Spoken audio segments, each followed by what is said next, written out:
This episode is all about my coronation anthem, The Mountains Shall Bring Peace. Let's delve behind the dots. To mark the coronation of King Charles III, the Royal School of Church Music came up with a wonderful initiative called Sing for the King. The idea behind it was that choirs all over the world would be invited to sing the same anthem where they were to mark the coronation. And I was absolutely honoured to be the composer that they commissioned to write this anthem. The brief for this commission was very specific. It needed to be a piece which would work as well in unison, everybody on the tune, as in harmony, for those choirs who didn't want to sing in harmony. It needed to be in distinct sections so that some choirs would learn one section, another choir learn another section, and that they would join up to perform the whole piece.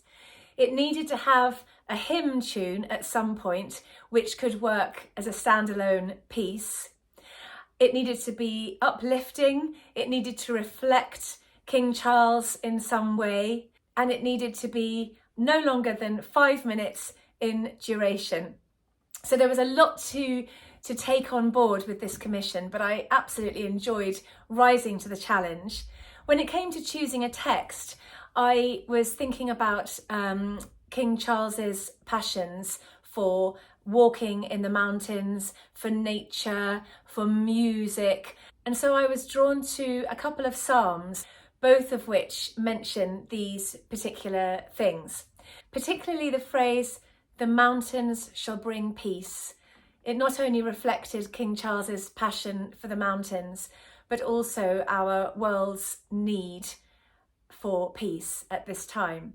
So once I'd chosen my texts, it was a matter of setting them to music. So I wanted the opening melody to sound regal and grand, almost as if it was played on trumpets before they had valves. So rising fourths and rising fifths gave that effect.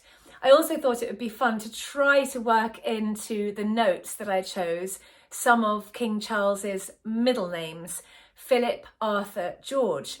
So I thought Philip could be F, go with me here, Arthur, A, obviously George, G. I tried very hard to come up with a melody which drew in all of these, but in the end, I just decided to stick with the Philip and the George and the Charles. So you've got F for Philip, G, George, C for Charles in that first phrase.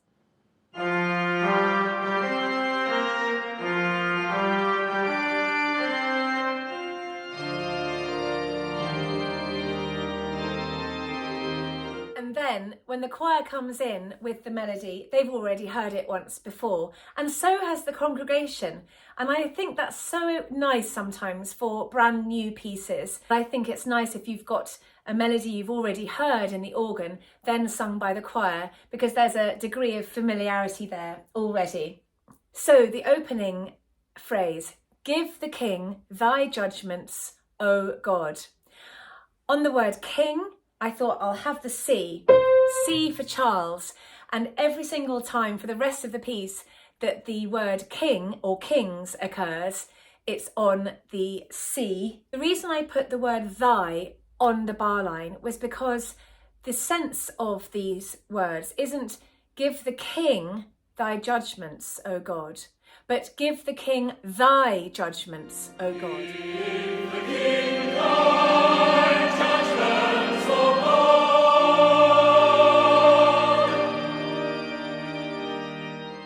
That section finishes in A major. Maybe I did get the Arthur in after all. But then, from A major, I wanted to make a little modulation into A flat, so going down a semitone, which I did.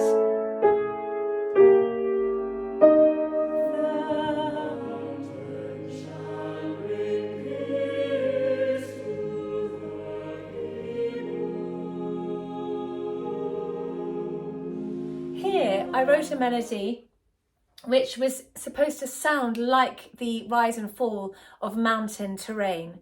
The mountains shall bring peace to the people. So rising and falling. But also I've kept this idea of the rising fourths that we had at the beginning. Da, da, da, fourth, fourth. Da, da, da, da, da. Sounds a little bit Star Trek there, doesn't it?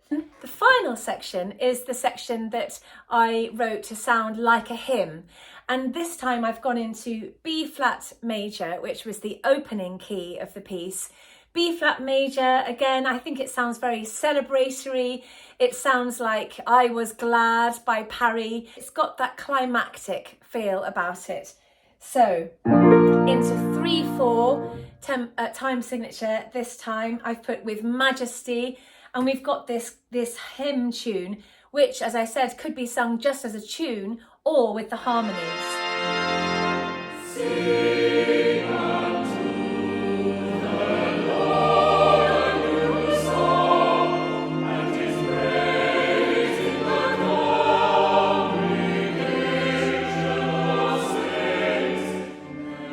This section here, as well as talking about singing unto the Lord a new song, we've later on got the timbrels and the harps, not the cellos, sadly. I know King Charles used to play the cello, maybe he still does, but certainly the timbrels and the harps. When it comes to let them praise his name in the dance, I move the tempo on.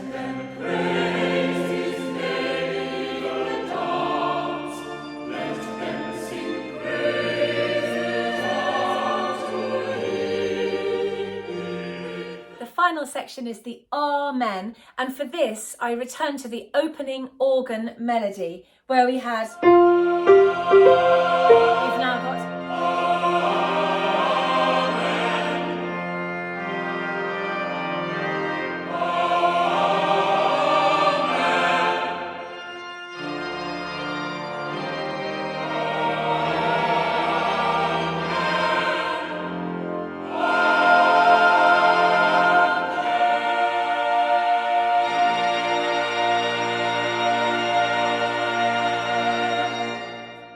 So I really hope that this short introduction to my coronation anthem will inspire you to sing it with your choir.